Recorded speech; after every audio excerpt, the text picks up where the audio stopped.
Meat City, baby.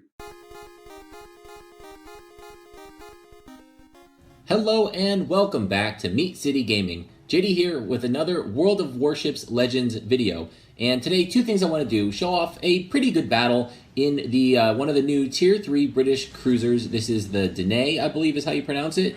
And at the same time, I want to talk about the campaign that's going on right now, where you can earn the Belfast. So while things are getting set up, there's two really interesting encounters in this battle that I want to highlight. And when they come up, I'll switch over to the commentary for the battle. But while the ships are all getting set up and they're getting into position, I thought I'd take a minute to talk about the campaign and how it's improved from where we've come. We've come a long way from that first campaign where you could earn the Atlanta.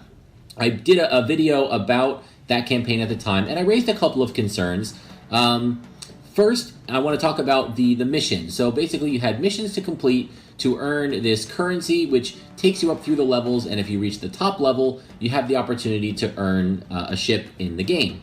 And the missions in that Atlanta mission, one or two of them were super difficult. You had to do like 150,000 damage in a single game, and that was really tough to do at the time. It's a little easier now with certain circumstances, a lot more tier 7 ships, more health pools, things out there like that. But still, it's tough, and at the time, it was really tough. And so if you weren't in the top 1% of skill in the game, or you didn't have the game of your life, you weren't going to be able to earn enough mission rewards, enough of those tokens to advance to the end of the levels. And that was pretty frustrating. On top of that, some of the easier completions required really specific play styles. They could require you have to capture objectives in a British ship, or you have to use a destroyer for X, or you have to use a battleship for Y. It made everything a chore when you were trying to complete the missions, because you couldn't just play and play well. You had to do this very specific task, and the task wasn't always tied to winning. You just would capture an objective rather than trying to win the game or sink the last ship, because that's what you needed to complete your mission. Those are pretty much entirely removed from the game at this point. There is no super high skill cap. The difficulty has kind of ramped up throughout the weeks. This is an interesting campaign in that the objectives have changed week to week.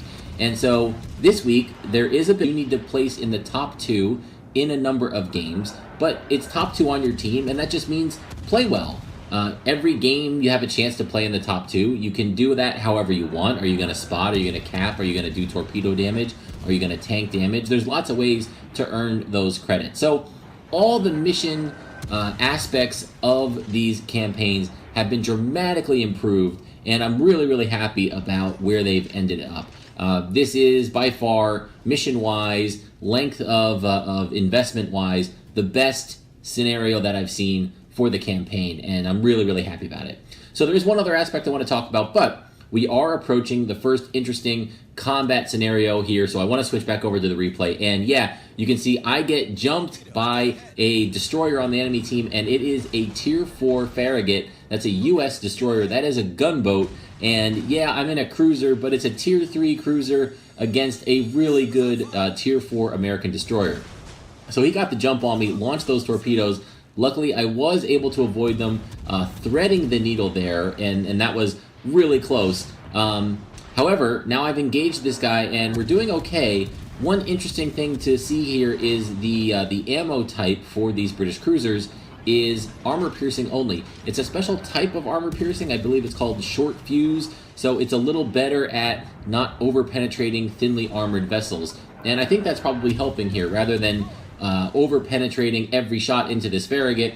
I am doing some decent damage and hitting him for significant chunks every time one of those armor piercing shells goes in.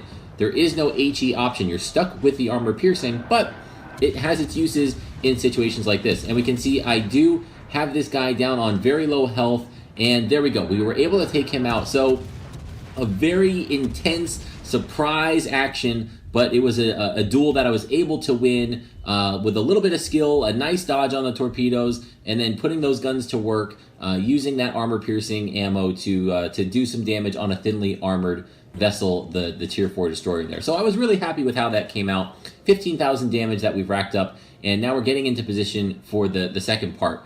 While we do, though, I want to take a minute to talk about the other aspect of the campaigns, and that's the requirement to invest money in the game in order to get the ship at the end of it.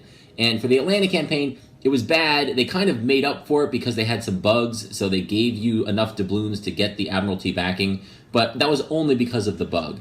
Otherwise, there was a big investment in the game that you needed to buy the doubloons in order to get the ship at the end of the campaign.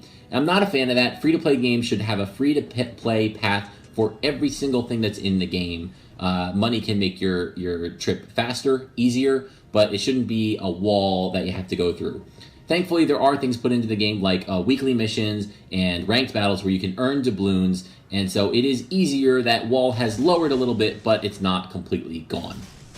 So now you can see we're going to switch back into the action, and what a great opportunity for a torpedo-equipped ship. We were behind this mountain, approaching it completely hidden from a big, slow battleship, the Wyoming there. One of the cool things about these low-tier ships, the Tier 3, it does have a lot of guns and torpedoes, so you get to play it like a real ship even though you're down here at Tier 3.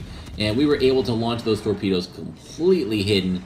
Full salvo goes out, 3 hits, 4 hits. I mean, we just devastated that Wyoming, and now we are topping 51,000 damage. So that's a dream scenario. We had this kind of really intense, frenetic battle with a higher skill, a higher tiered opponent. Cruiser versus destroyer, we had the advantage there. We were able to put that one away, survive the encounter, and then we had this great opportunity with the battleship setup. Couldn't see us. Our approach was masked. He was spotted, and I had a great line where I kind of wove out, had the torpedo line on target, launched them, stayed hidden for a little bit longer, then popped out, and now we're going to clean up the rest of this battle here. We are behind this New York. Its guns are facing the other way. This is just free damage with impunity. One of the other things to keep in mind, though, is especially with battleships and higher tier battleships, armor-piercing ammunition is tough to penetrate the armor of these battleships. So what you want to do instead, unless you have flat armor, super close range, aim for the superstructure. The armor-piercing ammo will go through the superstructure and will do damage. It's not full damage. It's not nearly as much as if you were penetrating the hull. If you're doing citadels, of course, if you have the opportunity and you'll go through, do that. But in this scenario, I don't think there's any chance that I would be going through that lower armor. It would just be bounce, bounce, bounce, bounce. So instead, aim for the superstructure, and you can farm a little bit more damage. And you can see here, we've got this guy down very low. There's nothing he can do. He's being swarmed by 3-4 of my allies, and I'm in a great position behind him. We take him out, and we've topped 67,000 damage. And the last ship there, the Orion, is pretty far away. We're not going to get there to do any significant damage, so I'll increase the speed of the replay here as it gets to the end of the battle. But that's how things are going to end up. And that was a great battle. The British cruisers are fun. They're interesting in how their play style. They've got a little bit of twist with their own armor-piercing ammo. And this is typical. If you engage and use these ships to their strengths, they're versatile. They've got a lot of options available with torpedoes and with the guns and with sonar, and they can heal. And depending on what ship, they have different abilities as you go up. But a lot of fun. The campaign is fun. This is, for the first time, I am considering investing in the Admiralty backing on my own. I did earn a chunk. I think I'm up to 1,000 doubloons, so I'll need another 1,000 or 1,500 depending on how things work out. And if I get there to the top tier, to the last level of the campaign, yeah, this might be one where I think it's worth going for that extra little bit of investment. I like the cruiser play. I've heard the Belfast plays similar to the Atlanta. The Atlanta is my favorite ship that I have. I do enjoy playing that thoroughly, so having another similar complement in the game sounds good to me. So that's my plan, that's my path. Hopefully you guys are enjoying this event, and I think the direction of the game, I really enjoyed the Yamato event. Even if you hated the Yamato, just the direction that it went, the fact that it was a little bit of a risk, a little bit of a test. They're trying things out, they're tweaking, they're keeping the game fun and interesting and engaging, and I'm all about it. So hopefully you guys are enjoying the game as well. Thank you for joining me, and I'll see you next time.